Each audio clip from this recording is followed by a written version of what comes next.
बिहार विधानसभा 2020 अब दिलचस्प मोड़ पर पहुंच चुका है।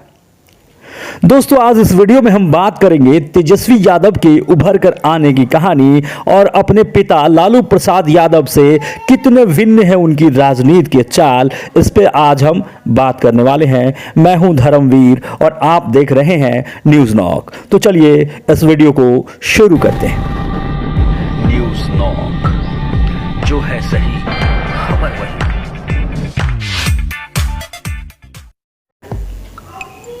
बिहार विधानसभा 2020 का आगाज इस कथन के साथ हुआ था कि इस चुनाव में एनडीए वापसी करने जा रही है। ज्यादातर राजनीतिक पंडितों का भी यही मानना था कि एनडीए वापसी करने जा रही है और राष्ट्रीय जनता दल के नेतृत्व वाली महागठबंधन बन ही नहीं पाएगी, और अगर बनती भी है तो फिर जोरदार लड़ाई नहीं दे पाएगी। इसके साथ ही बीजेपी जेडीयू नीतीश कुमार के नेतृत्व में ये चुनाव पहले ही जीत चुकी है।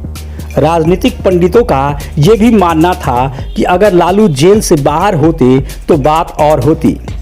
वहीं आम मतदाता भी इस बात को स्वीकार नहीं कर पा रहे थे कि नीतीश के विरुद्ध एंटी इनकम्बेंसी है।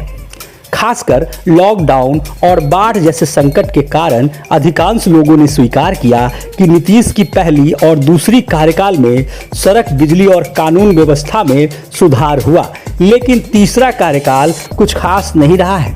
लेकिन उनके पास नीतीश का कोई विकल्प भी नहीं है। तेजस्वी को वे अभिनेता मानने को तैयार नहीं थे। चुनाव को सिर्फ महीने भर रह गए थे, लेकिन स्थिति जस की तस थी।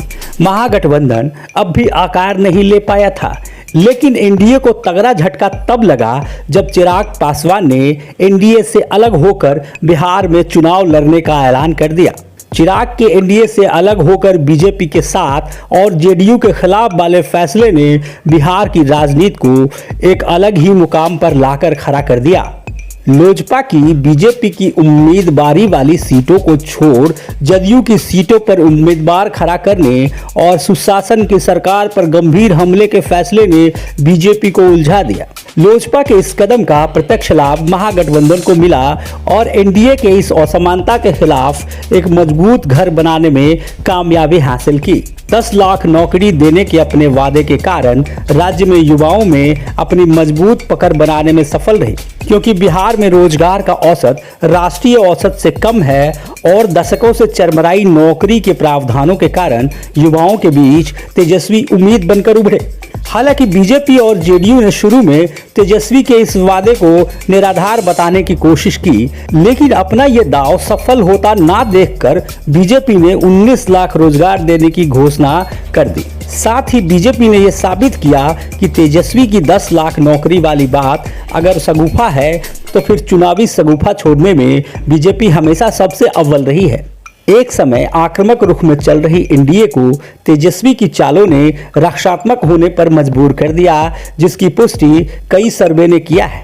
अगर सीएसडीएस लोक नीति के चुनाव पूर्ण सर्वेक्षण की माने तो तेजस्वी यादव को भी लोगों ने मुख्यमंत्री पद के लिए पसंद किया है और नीतीश के मुकाबले उनके केवल 4 अंक कम हैं। यह भी कहा गया है कि मुख्यमंत्री नीतीश और प्रधानमंत्री नरेंद्र मोदी दोनों की लोकप्रियता घटी है और अधिकतर लोग नीतीश को दूसरा कार्यकाल देने को राजी नहीं हैं।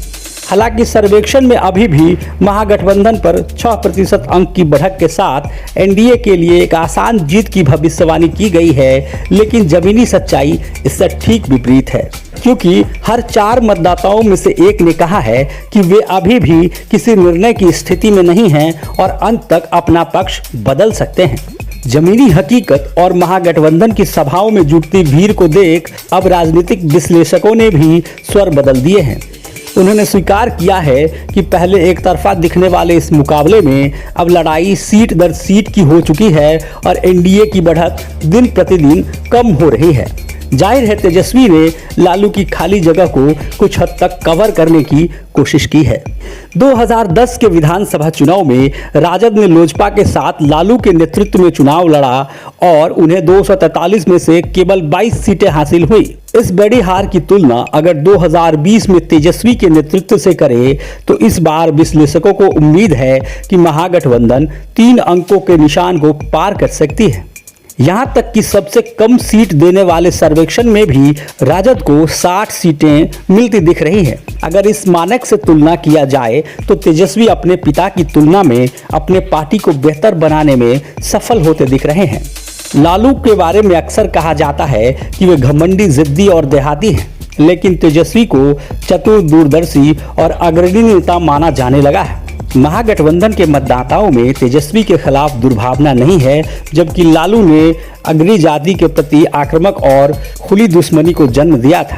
लालू और तेजस्वी के बीच ये भी एक महत्वपूर्ण अंतर है। यहाँ तेजस्वी ने खुद को सिर्फ ओबीसी के नेता के रूप में ब्रांडिंग होने से बचा लिया है। लालू के सामाजिक न्याय मॉडल से इतर तेजस्वी के हालिया बयानों से पता चलता है कि वे आर्थिक न्याय पर बल देना चाहते हैं। उनका जोर नौकरी और अर्थव्यवस्था पर अधिक है। महादलितों और ग्रामीण गरीबों, खासकर वामपंथी पार्टियों के बीच बड़े पैमाने पर अलग अलग सहयोगी दलों तक पहुंचने की उनकी कोशिश भी लालू की ब्रांड की राजनीति से विपरीत है। तेजस्वी ने अपने पिता के साथ उलटफेर किया, यह सुनिश्चित करने के लिए कि वह महागठबंधन में शामिल हो सकते हैं, भले ही राजद की मजबूत सीटों में से कुछ को त्याग ही क्यों न करना पड़े।